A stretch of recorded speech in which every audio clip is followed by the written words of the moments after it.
먼저 우리 교회를 방문하신 모든 분들 주님의 이름으로 환영합니다. 등록 원하시는 분 말씀하시면 저희가 친절하게 도와드리도록 하겠습니다. 이 시간 하나님께서 보내주신 한 가족분이 계십니다. 이용미, 이승은 성도님과 또 세 자녀가 있는데요. 오늘 잠깐 손을 들어서 표시하면 어떠실까요? 네, 우리 잘 오셔서 박수로 환영하겠습니다. 감사합니다. 반갑습니다. 네, 우리 함께 계속해서 주보 참가하실 때 여러분 앞에 소식 전합니다. 가을 지난주에 하나님께서 보내주신 한 가족분이 계십니다. 우리 교회에 잘 정착하시고 또 즐겁게 신앙생활 할 수 있도록 기도해 주시고 또 먼저 다가서서 또 인사하시면 좋겠습니다. 가을 전교인 저녁 기도회가 자꾸 이 새벽 기도가 입에 붙어서 돌아오는 9월 23일부터 명절 끝나고부터 있습니다. 늘 새벽에 하니까 기도 시간이 짧아서 우리가 깊게 하나님께 기도하지 못했는데 올 가을에는 일과를 마치고 8시부터 8시 한 25분 30분까지 찬양하고 8시 반부터 한 30분 이내 설교하고 그 뒤에 30분에서 1시간 정도까지 기도할 수 있도록 저희가 2시간을 전체 플랜을 짜고 계획을 준비하고 있습니다. 하나님께서 놀라운 또 일이 있으셔서 그렇게 마음을 주신 걸로 생각하고 기도하려고 하오니 여러분도 시간을 빼서 일부러 이 저녁 기도에 함께 마음을 모아주시기를 부탁드립니다. 추석 명절 안내드립니다. 가정에서 예배 사용하실 수 있도록 예배 순서지를 준비했는데요. 필요한 만큼 가져가셔서 쓰시면 되겠습니다. 항상 글씨가 작아서 이번에 좀 크게 했으니까 누구나 활용할 수 있을 겁니다. 혹시나 또 활용하기 어려운 분들을 위해서 이번 주 중에는 영상을 제작해서 미리 올려놓도록 하겠습니다.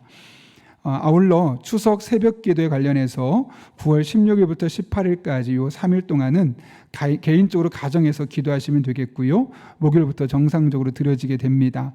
또 9월 18일 수요 기도회는 기존처럼 계속 진행됩니다.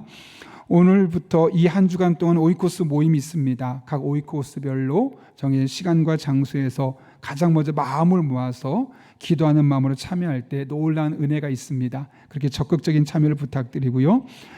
추석 명절에 우리가 다 함께 할 수 없어서 시니어분들을 위한 선물을 준비했습니다. 1부에서 3부 예배 후에 2층 로비에서 70세 이상 되신 분들은 받아가실 수 있습니다. 계속해서 수험생과 취업준비생들을 위해서 우리가 기도해야 되겠습니다. 수능을 보는 친구들과 또 취업을 준비하고 있는 우리 청년들을 위해서 함께 시간 날 때마다 이름을 불러가면서 기도해 주셔서 우리 아이들이 이 시간을 통해 하나님을 깊이 만나고 또 하나님 앞에 길이 열려지는 그런 시간 될 수 있도록 마음을 모아주시길 부탁드립니다. 추석 연휴 기간 카페 아시아로 휴무하게 됩니다. 사랑의 성미들의 손길이 있습니다. 주광규 집사님, 김화수 권사님 가정, 주경욱 집사님 가정에서 자녀 결혼 감사로 사랑의 성미를 드렸습니다. 전량 어려운 이웃들을 섬기는 데 사용하도록 하겠습니다. 더 자세한 광고는 주보를 참고해 주시고 우리 함께 기도하고 하나님의 말씀 나누겠습니다. 거룩하신 아버지 하나님, 오늘 우리를 주님 전에 불러주시고 하나님의 말씀 앞에 서게 하신 은혜 진심으로 감사를 드립니다. 말씀 앞에 우리의 마음의 문을 엽니다. 성령으로 충만하게 인도해 주셔서 오늘도 선포되는 말씀이 내게 주시는 말씀으로 들려지게 하시고 이 말씀이 나를 살리는 내 영과 혼과 골수를 쪼개며 믿음을 갖게 하고 이 말씀으로 하나님을 경험하게 하는 복된 시간 되게 하여 주옵소서. 예수님의 이름으로 기도하옵나이다. 아멘. 우리 한번 앞뒤 좌우에 있는 분 얼굴 보시고 웃으시면서 이렇게 인사합니다. 하나님에게 불가능은 없습니다. 이렇게 인사하겠습니다.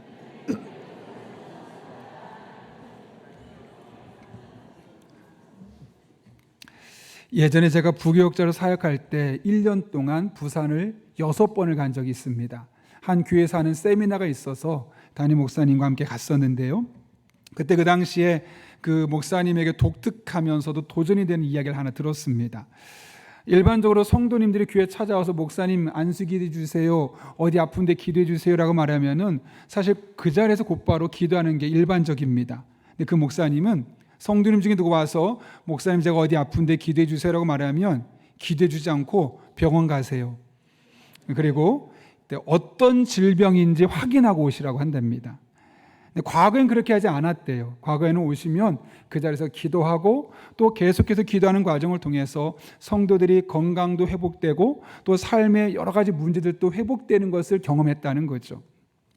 왜 갑자기 이렇게 하느냐?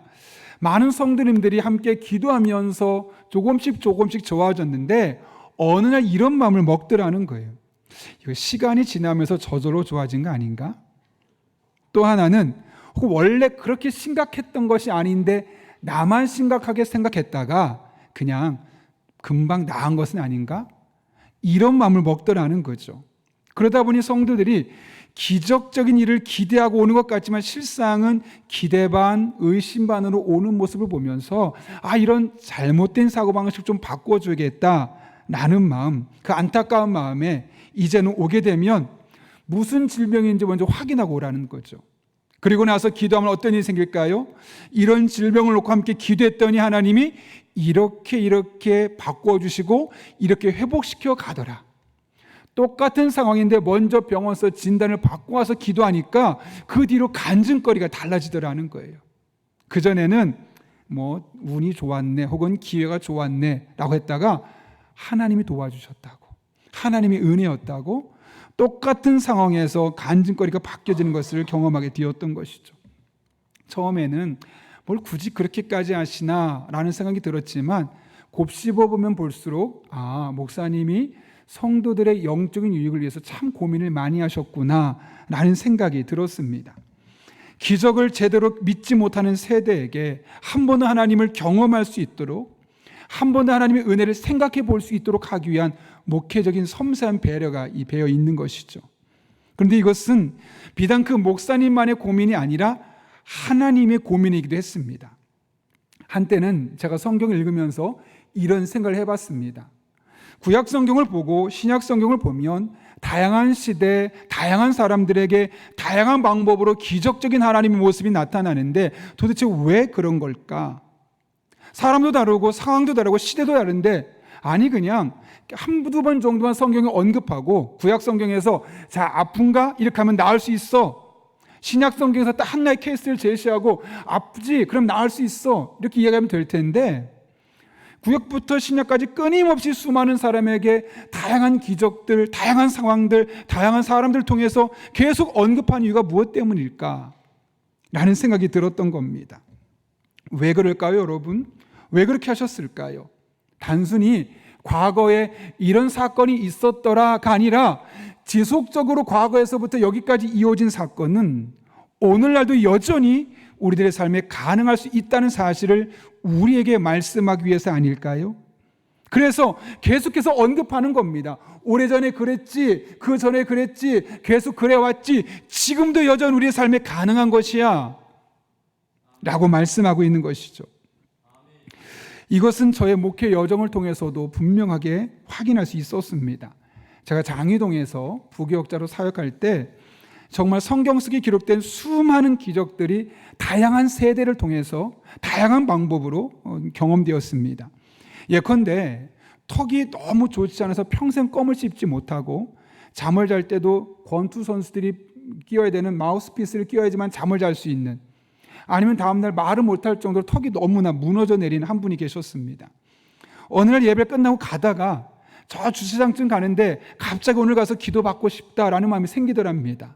그래서 기도했는데 그날 딱 기도받고 가면서부터 턱이 안 아픈 겁니다. 그 뒤로 마음껏 껌도 씹고 또 마음껏 이 마우스피스 빼고 잠을 잘 수 있게 되었다는 거죠. 또 어떤 날은 70세가 넘으신 한 권사님이신데 어떤 일이 있었냐면 아침부터 저한테 깁스하셔서 팔을 움직일 수 없다고, 그때 성경 공부 숙제를 했는데 못하게 되었느라고 그 얘기를 하시는 겁니다. 권사님 어쩔 수 없죠. 근데 저녁에 집회를 참석하셨는데 집회가 다 끝나기 전에 잠깐 손을 들고 막 말을 하시겠다는 거예요. 왜 그러시냐 했더니 목사님, 그 당시 제가 전도사였죠. 전도사님, 제가 팔이 아침에 못 들었잖아요. 지금 보세요. 들고 돌리고 분명히 병원에서 금 갔다고 해서 깁스했는데 멀쩡해진 겁니다. 이외에도 세대를 아우르고 또 다양한 방법으로 하나님께서 놀라운 기적들을 교회 안에 베푸셨죠. 어떻게 이런 일들이 가능했을까? 제가 돌아봤습니다. 그랬더니 그 당시 어떤 일이 있었냐면 1년 동안 나름대로 프로젝트가 있었어요. 그게 뭐냐면 우리 성도들에게 하나님 만난 은혜 고백들을 간증하게 하는 거예요. 그래서 좋은 사건이나 은혜가 있으면 그분에게 간증을 영상으로 만들어서 예배 시간에 보여주는 거죠. 한 3분짜리를. 계속 거의 몇 주마다 한 번씩 보여주는 겁니다. 처음에 어땠을까요? 저거는 저 사람 이야기지, 나하고는 상관없어. 대부분의 성도들이 어떤 특별한 사람들만 경험하는 특정한 사건으로만 인식하고 별 관심이 없었고 저럴 수도 있겠구나 하며 3편으로는 부러워하고 끝났습니다. 그런데 시간이 지날수록 점점 이런 간증들이 쌓이고 쌓여지면서 수십 번이 진행되기 시작하는 겁니다. 그러더니 성도들의 태도가 달라지기 시작하는 겁니다. 나도 가능할 수 있겠네. 저 연세에 혹은 저 어린 나이에 저런 케이스에서도 저런 하나님의 역사하심이 있었다고? 이렇게 나이와 성별을 넘어서는 다양한 기적들의 이야기를 들어가면서 성도들의 마음속에 사모함이 생기는 겁니다. 나도 잘하면 저런 일을 경험할 수 있겠구나. 나도 저 기적적인 하나님 만날 수 있겠구나. 라는 마음이 그들의 마음속에 생기기 시작하니까 더 많은 간증들이 생기기 시작했던 것이죠. 그렇게 개인적으로 수많은 간증들이 있었을 뿐만 아니라 교회 공동체 안에 하나님 만난 이야기들로 가득 찬 한 해가 될 수 있었던 그런 은혜를 경험하게 되었던 것이죠. 오늘 본문도 사실 그런 맥락에서 기록되었습니다. 오늘 본문은 수넴 여인의 아들의 죽음의 사건으로 시작하죠. 17절을 보면 이 아들은 느즈막한 나이에 낳은 하나님의 은혜로 낳은 늦둥이였습니다. 눈에 넣어도 아프지 않을 만큼 보배로운 자식이었죠.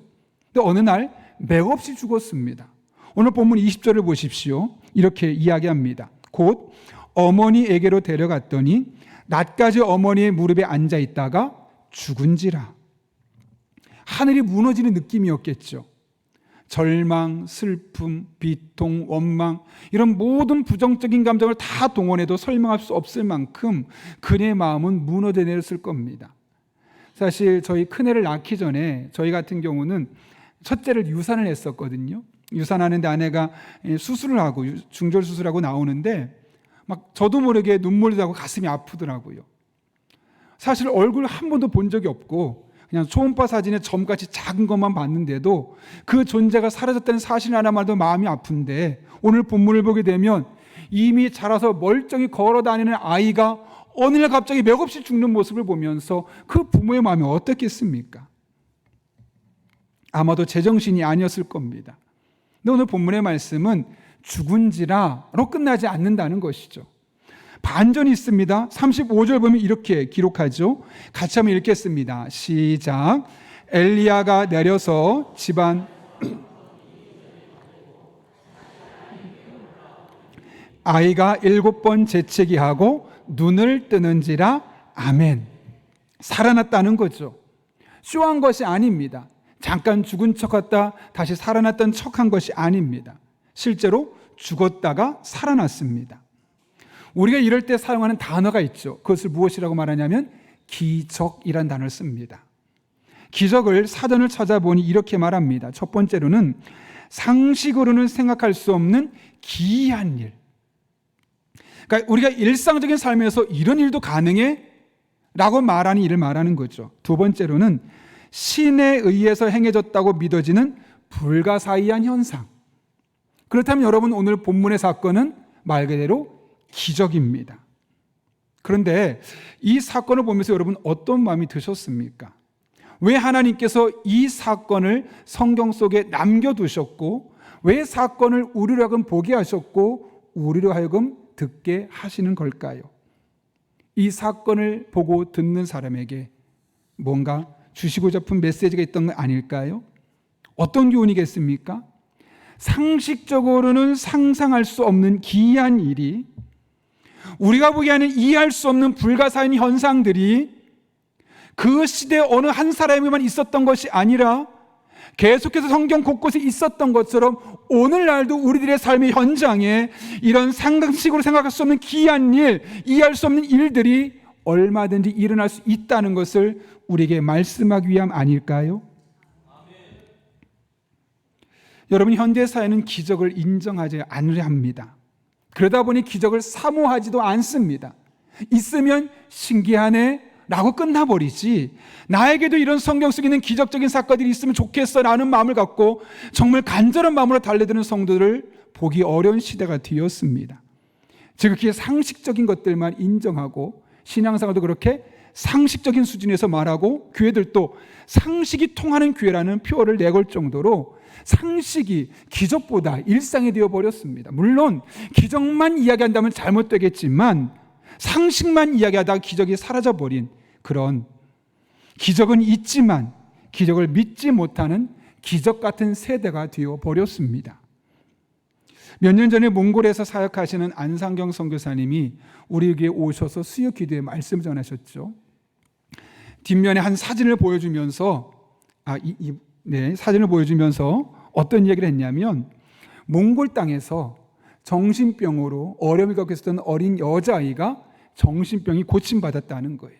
뿐만 아니라 수많은 사람들이 정말 놀랄 정도로 이것이 가능할까 싶었던 그런 기적적인 일들이 그 선교 현장에서 많이 일어나고 있다, 그런 간증을 했었습니다. 그러면서 한마디를 덧붙였죠.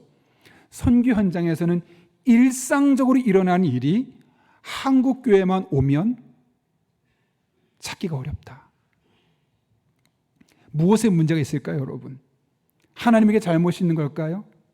아니, 몽골에서 일하는 하나님과 대한민국에서 일하는 하나님이 전혀 다른 분일까요? 그렇지 않죠. 하나님은 같은 분이시고 같은 믿음으로 역사하는 분이세요. 근데 몽골에 있는 사람들은 기댈 게 없는 거예요. 하나님밖에 없어요. 그래 하나님께 매달리고 성경 속의 기적을 사모할 수밖에 없고, 그렇게 간절히 매달리며 사모할 때 정말 성경의 기적들이 그들의 일상의 삶에서 나타나게 되었다는 거죠. 우리들의 삶은 어떻습니까? 너무 평안해요. 잘 살아요. 굳이 기적이 없어도 병원 한번 가면 되고, 굳이 기적이 없어도 돈 한번 빌리면 되고, 그래서 별로 어려움이 없으니까 하나님을 향해서도 굳이 성경 속의 기적을 굳이 기다릴 필요 없어요. 아니, 그 기적을 기다리려고 기도하는 시간이 힘들 뿐이죠. 기적은 있지만 기적을 믿지 못하는 기적 같은 세대이기 때문에 기적을 경험하지 못하는 겁니다. 본문은 그런 맥락에서 기적을 믿지 못하는 기적 같은 세대에게 다시 한번 하나님의 기적을 경험할 수 있다는 사실을 우리에게 언급하고 있고 도전하고 있는 겁니다. 그럼 여러분, 그것이 어떻게 가능할까요? 오늘 본문의 주인공은 엘리사가 아니라 사실은 수넴 여인입니다. 아들이 죽었죠. 그 아들이 죽고 나서 수넴 여인이 어떤 행동을 취합니까? 21절을 보면 아들의 시체를 평상시에 엘리사가 이 집에 오면 묵는 게스트룸에 안치합니다. 그리고 남편에게 가서 한 가지를 부탁하죠. 22절입니다. 이렇게 말합니다. 같이 읽습니다. 시작. 그 남편을 불러 이르되 청하건대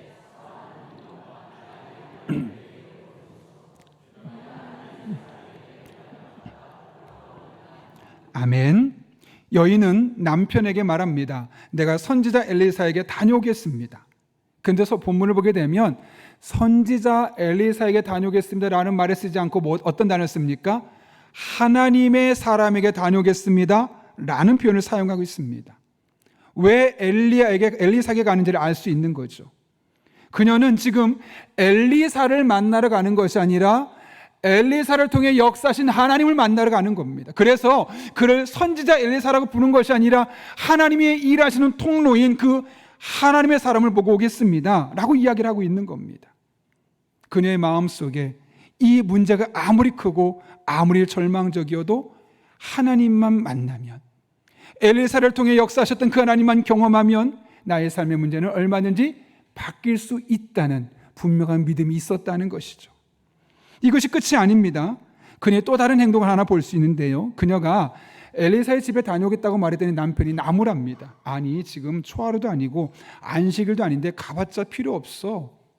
왜 그런 말을 하냐면, 당시 엘리사는 초하루가 되거나 안식일이 되면 자기의 집 근처에서 예배를 집례했어요. 그날이 아니면 이곳저곳에 다니면서 선지 역할을 감당했거든요. 근데 오늘 보면 초하루도 아니고 안식일도 아니니까 그날에 당연히 엘리사가 없을 거라고 생각했던 거죠. 그러니까 쓸데없는 시간 보내지 마라고 남편이 아내를 나무라고 있는 겁니다. 그런데 그런 상황 속에 그녀가 뭐라고 대답하는가? 23절 말씀 이렇게 기억하고 있습니다. 여인이 이르되 평안을 비나이다. 뭐라고요? 평안을 비나이다.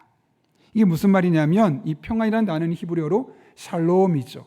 일반적으로는 인사말이에요. 안녕하세요, 평안하세요. 인사하라. 첫 번째는 그런 말이지만 사실 두 번째 용례가 훨씬 더 중요한데요. 이렇게 되어 있습니다.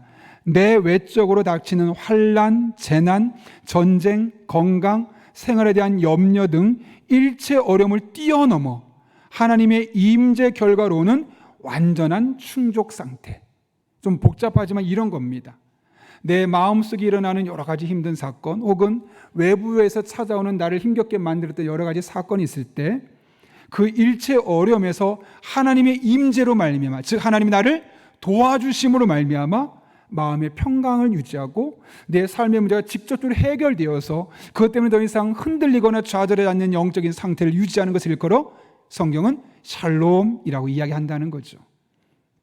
그런데 지금 그녀가 평안을 빕니다라는 말을 했다는 것은 무엇을 의미할까요?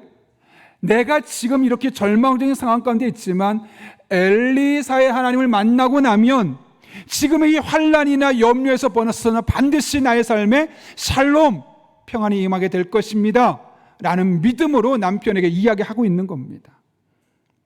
이를 통해 무엇을 말씀하고 싶은 걸까요, 여러분?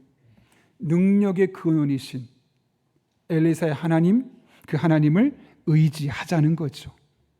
그 하나님을 의지하면 나의 삶의 문제가 어떤지와 상관없이, 내 마음이 얼마나 병드는지와 상관없이, 내 육체가 얼마나 아픈지와 상관없이, 내가 겪은 이 슬픔과 좌절이 얼마나 큰지와 상관없이 하나님이 참 샬롬으로, 참 평강으로 우리들의 삶에 함께 하신다.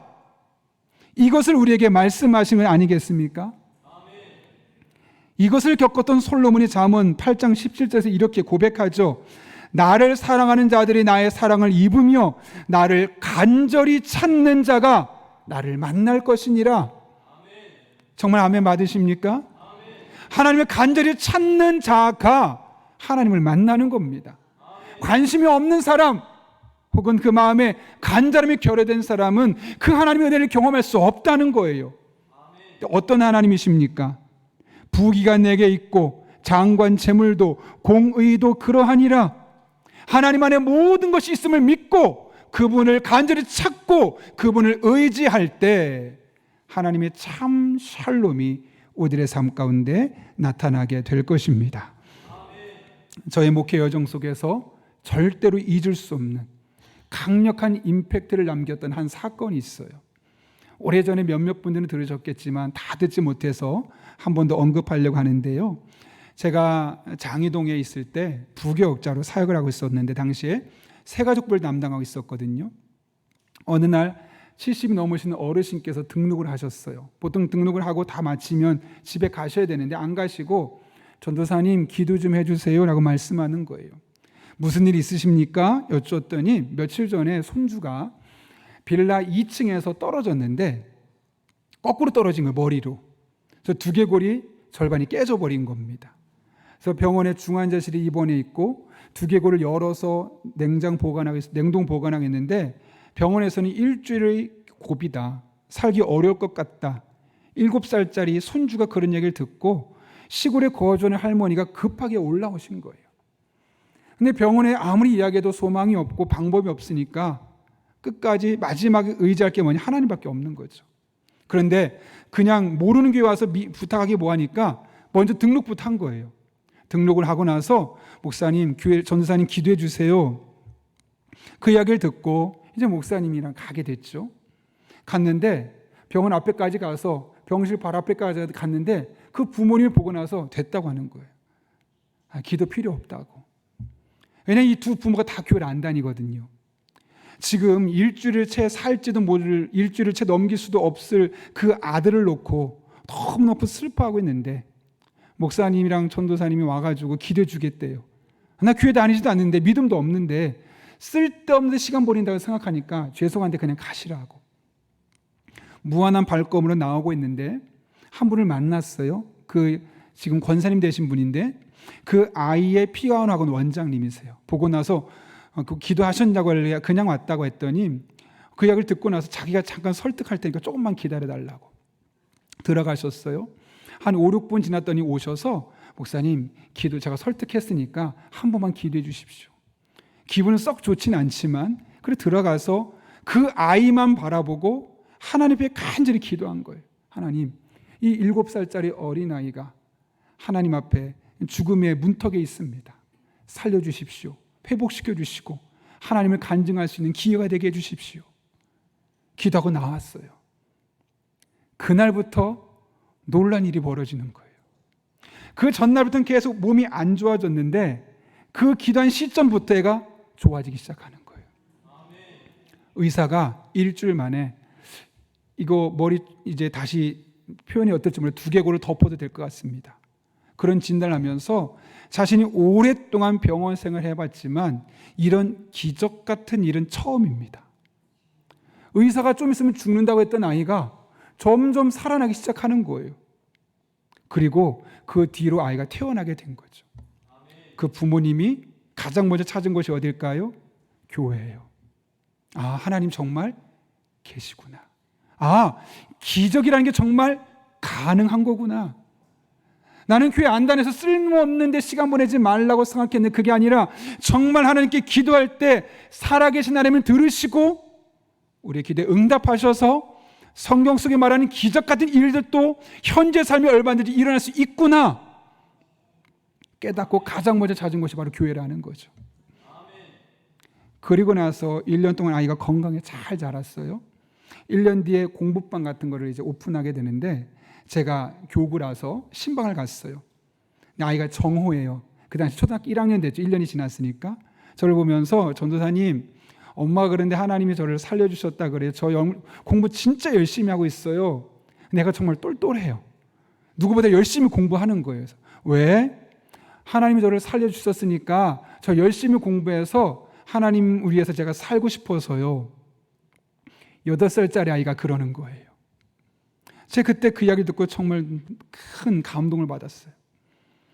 여러분, 기적이라는 것이 옛날 저 성경 속에 있었던 사건, 그리고 저 멀리 가나안 나라에서 그런 선교지에서만 일어나는 일일까요? 그렇지 않다는 거예요.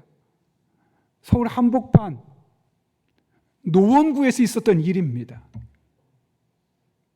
이게 무엇을 의미하는 걸까요, 여러분?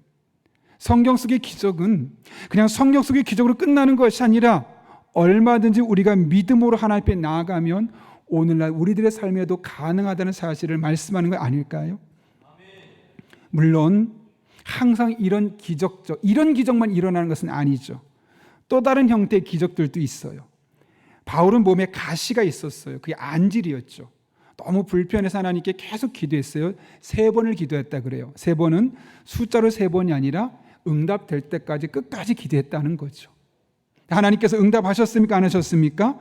응답하셨어요. 근데 그 응답은 뭐냐면 내가 너를 안 고쳐주겠다. 그냥 그 병을 짊어지고 살아가라. 아, 하나님이 그러면 바울의 이 기도를 전혀 들으신 거 안 들으신 건가?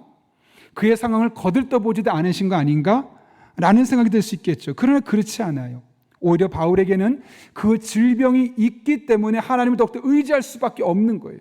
아플 때마다 기도하고 연약할 때마다 도우심을 간구하고 그렇게 하나님이 삶의 중심이 되어서 그분을 의지하는 과정을 통해서 바울이 어떤 일을 했냐면 신약 성경의 절반을 넘는 책을 쓰게 되고요.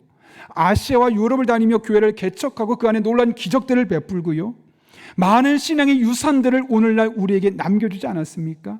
비록 병을 낫진 않았지만 또 다른 기적적인 일들을 이 세상에 많은 것을 베풀지 않았습니까?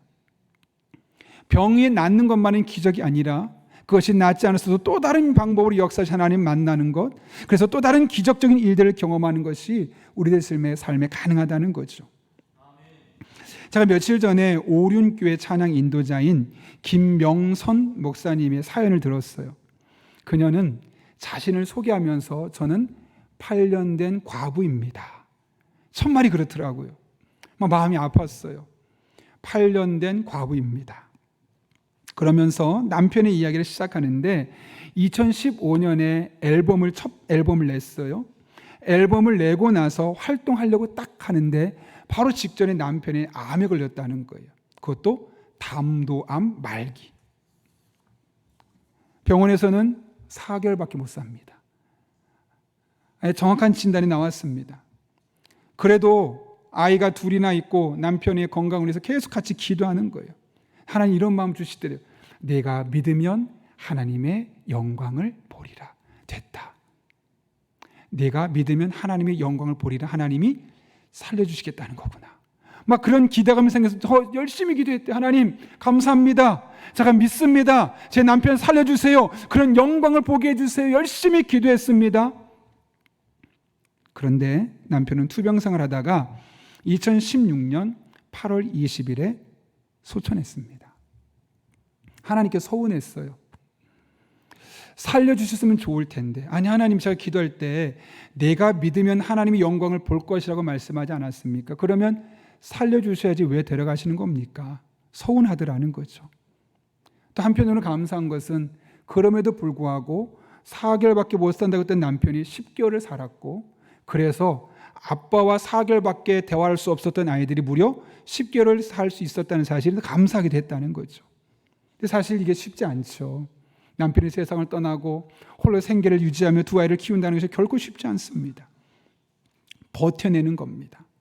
그러다가 남편을 애도하는 마음에 2집 앨범을 만들어야겠다라는 마음으로 2집 앨범을 발매했어요. 그리고 나서 행정적인 처리를 하다 보니까 자기가 1집 앨범을 만들었던 가 언젠지가 기록에 나와 있더래요. 그게 언제냐? 2015년 8월 20일. 2015년 8월 20일에 내가 1집 앨범을 만들었고 2016년 8월 20일 1년째 되는 해에 어떤 일이 있었냐면 내 남편이 세상을 떠난 거예요. 하나님 이게 뭔데요? 막 이런 마음이 나오더래요. 저보고 어떡하라는 거예요.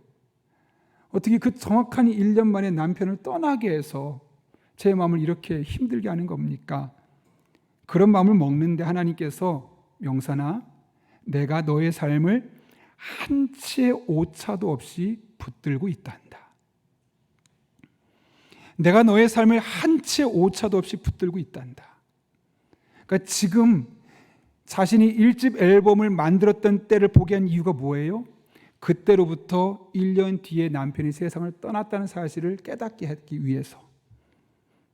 그래서 그 앨범을 살펴봤더니 그 앨범에 이런 곡이 있어요.